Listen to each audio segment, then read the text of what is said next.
Scorpio classic S11 यार, ये आज के दिन कोई आम गाड़ी नहीं है। कोई छोटे बच्चे से लेके बूढ़े तक और किसी आम इंसान से लेकर PM तक हर कोई इस गाड़ी में घूमना चाहता है, क्योंकि इसका रुतबा ही ऐसा है। पुलिस वाले भी इसको रोकने से पहले 10 बार सोचते होंगे। यार, इसको देखते ही जो इमेज दिमाग में बनती है वो है एक माफिया कार। इसकी ड्राइविंग सीट पे बैठने के बाद खुद का ही डोमिनेंस फील होता है सारी सड़कों पे, क्योंकि इतनी ऊंची जो ये है। तो ऐसे कोहिनूर को संभाल के रखना भी उतना ही ज्यादा जरूरी है, जब स्पेशली ब्लैक कलर हो, क्योंकि ब्लैक कलर समय के हिसाब से डल पड़ जाता है। और दिल्ली NCR जैसी जगह में जहां ट्रैफिक टू ट्रैफिक गाड़ियां चलती हैं बम्पर टू बम्पर, वहां पे स्क्रैच लगने के चांसेस भी उतने ही ज्यादा होते हैं। इस ब्लैक माफिया कार पे जो काम होने वाला है वो है आज PPF। तो जानते हैं किस तरीके की प्रोसेस होती है, कितने पैसे लगते हैं, कितना टाइम कंज्यूमिंग ये काम है, चलिए जानते हैं।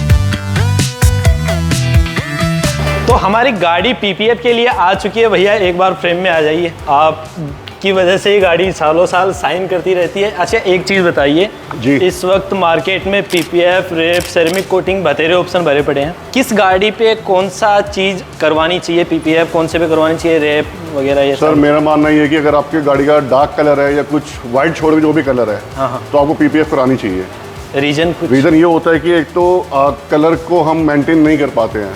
ठीक है। होता है कि अगर हमारा हल्का सा कहीं स्क्रैच आ जाता है तो हमें वो पार्ट पेंट कराना पड़ता है। पेंट कराने के बाद होता है कि कभी वो मैचिंग कभी आ ही नहीं सकती है। आप कंपनी वाली वो नहीं आप कहीं पे भी करवा सकते हैं, कंपनी में करवाइए, बाहर करवाइए, वो कभी भी आपको वो हमेशा मिसमैच दिखेगा। बिल्कुल। उसका रीजन ये है कि OEM में जो पेंट होता है, जो बेकिंग होती है, वो उनका प्रोसेस अलग है, वो कभी भी हम बाहर मैच कर ही नहीं सकते। तो मेरा मानना ये है कि जितने भी आपके डार्क कलर हैं या जो एक व्हाइट छोड़ के जो भी कलर आता है, उस पर आप PPF जरूर करवाएं। उससे आपकी गाड़ी का एक तो पेंट हमेशा सेफ रहेगा, शाइन उसकी मेंटेन रहेगी लॉन्ग टाइम तक, और आप केयर फ्री हो जाते हो उस चीज़ में। आप व्हाइट का क्यों नहीं बोल रहे कि व्हाइट में सर होता है क्या है, उसके अंदर एक डिफॉल्ट बीमारी हम उसे कह सकते हैं कि उसके अंदर येलोनेस आती है। अगर टाइम के बाद पीली पड़ जाती है, वो शेड चेंज होती है। वो इनके अंदर भी होती है, PPF के अंदर जितने भी आप लेके चलते हैं ब्रांड पे, थोड़ी सी शेड चेंज होती है, लेकिन कलर्स के अंदर वो पता लग नहीं पाता है। डार्क कलर में वो समझ नहीं आता, वो पता नहीं लगता है जितना हमें व्हाइट में दिख जाता है उसके अंदर। ये थोड़ा सा रहता है। सेरेमिक और रैप वाला सिस्टम है, ये क्या चीज़ है? सेरेमिक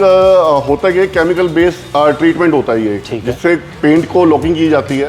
लॉकिंग से होता है क्या है, जैसे आप धूप में गाड़ी खड़ी करते हैं, किसी भी एटमॉस्फेयर में गाड़ी खड़ी करते हैं, तो उसमें कलर आपका फेड नहीं होता है। अगर जैसे आपका व्हाइट है तो व्हाइट ही वो आपको पिंच दिखेगा, ब्लैक है तो वो ब्लैक ही दिखेगा। जैसे हम धूप में गाड़ी खड़ी करते हैं, आपने दूसरी गाड़ी देखेंगे, व्हाइट येलोनेस पे आ जाता है, ब्लैक ग्रे हो जाता है, ये थोड़ा सा शेड चेंज होता है। केमिकल ट्रीटेड के अंदर होता है क्या है कि आपका जितना भी पेंट सरफेस होता है वो एक लॉक हो जाता है एक तरह से। मतलब एक लेयर है जो आपके पेंट पे चढ़ा दी जाती है, ये जो आप केमिकल के थ्रू एक लेयर होगी, लेकिन वो किसी भी तरीके के स्क्रैच से नहीं बचाएगी, वो शाइन करेगी गाड़ी, शाइन करती है और आपका कलर लॉक कर देती है। कलर डलनेस पे नहीं जाता है, उसका कलर डल नहीं पड़ेगा टाइम के हिसाब से।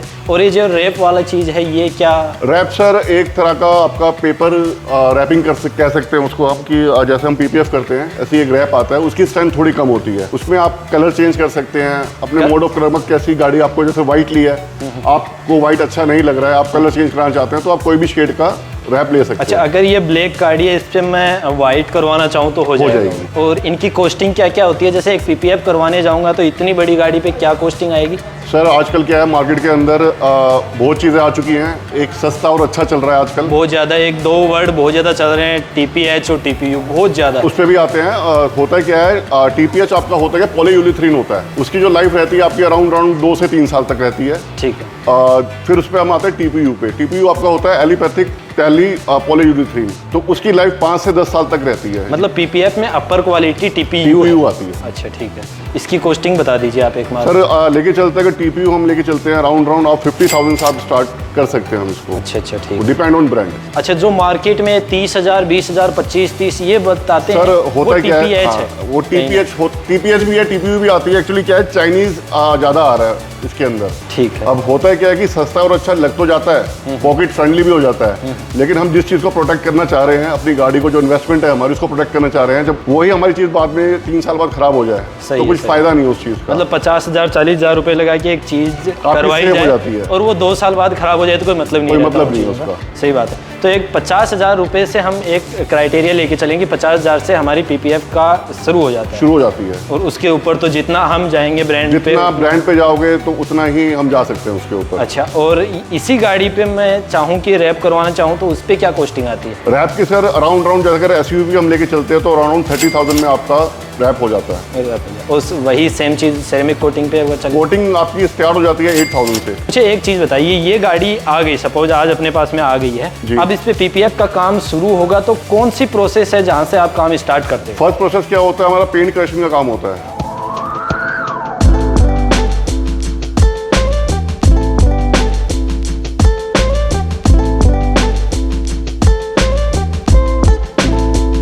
होता है कि छोटे मोटे स्क्रैचेस होते हैं। होता है क्या है कि जब स्टॉक यार्ड से गाड़ी निकलती है, डीलर के पास पहुंचती है, फिर डीलर कस्टमर को डिलीवरी देता है, तो उससे पहले वो कपड़ा वपड़ा मार के साफ करके चमका के देते हैं। होता है क्या है, जब मिट्टी होती है जो कपड़ा मारते हैं, थोड़े बहुत डाइल्यूट स्क्रैचेस आ जाते हैं, कलर में भी रहते हैं। आजकल बहुत कार ब्रांड है जो इतना, वही चीज को हम थोड़ा करेक्शन करते हैं कि जो पेंट की ओरिजिनल लुक है, जो मिरर शाइन जिसे हम कहते हैं, पहले हम उसको निकाल के लेके आते हैं through compounding, through glazing, through sealant.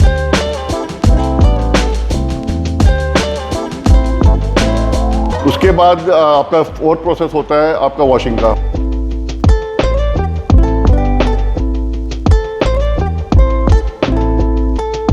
Washing करने के बाद हम कंप्लीट से ड्राई करेंगे, इसकी जो फिटमेंट है सारी ओपन होगी। उसके बाद फिर हम अपना PPF का सारे पार्ट्स, ये जो खुलने वाले ग्रिल वगैरह सारे पार्ट्स हैं, हाँ, ये खुलेंगे, ये सारे खुलते हैं। ठीक है।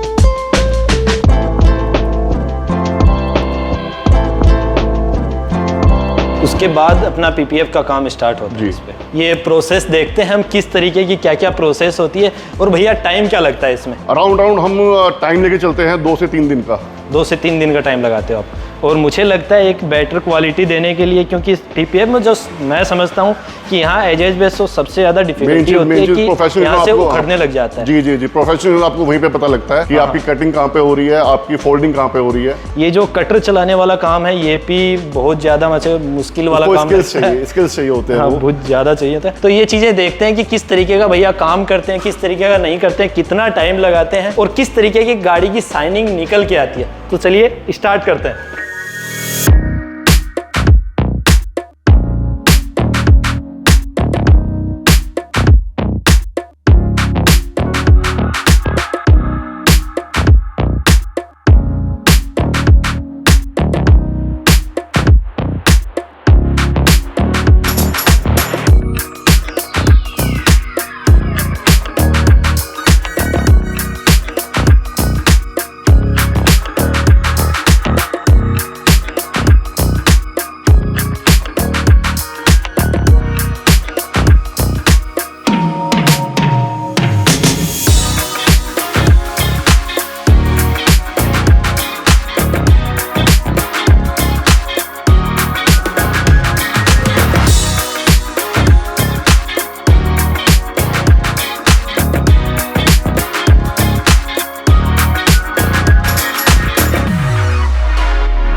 पीपीएफ में सबसे ज्यादा जो ध्यान रखने वाली चीज है वो है कि पीपीएफ करते वक्त किसी भी तरीके का डस्ट पार्टिकल अंदर नहीं रहना चाहिए। अगर ऐसा होता है तो वो लॉन्ग टर्म में आपको परेशान करेगा और हो सकता है आपकी गाड़ी के पेंट को भी डैमेज करे। तो कहीं से भी काम करवाओ, इतना आई एम श्योर जरूर करना कि जो टीम आपकी गाड़ी पे काम करने वाली है वो एक्सपीरियंस होनी चाहिए और एक बेटर क्वालिटी का काम आपकी गाड़ी पे हो रहा हो। यहाँ पे आपको पीपीएफ के मल्टीपल ऑप्शन मिल जाएंगे, तो एक अच्छा प्रोडक्ट चूज करो ताकि आपकी गाड़ी की शाइनिंग भी सालों साल बरकरार रहे। भैया की डिटेल्स मैं डिस्क्रिप्शन में डाल दूंगा, तो किसी भी प्रकार की इंक्वायरी हो कॉन्टेक्ट करो और अपनी गाड़ी को भी एक बेहतर प्रोटेक्शन दो। और कॉमेंट में बताओ कि आप अपनी गाड़ी या बाइक को प्रोटेक्ट करने के लिए क्या क्या करते हो।